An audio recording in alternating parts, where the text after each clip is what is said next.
549 centimeters in feet? First of all, we need to know the value of 1 centimeter in feet.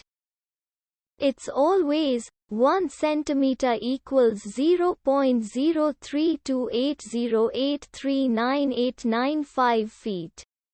Now we have to multiply 0.03280839895 by 549.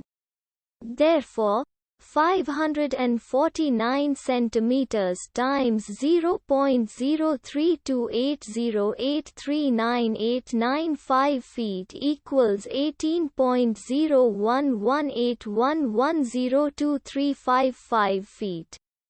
So, in other words, 549 centimeters equals 18.0118110235 feet. We hope you have enjoyed this video. Please like and subscribe to our channel for more videos like this.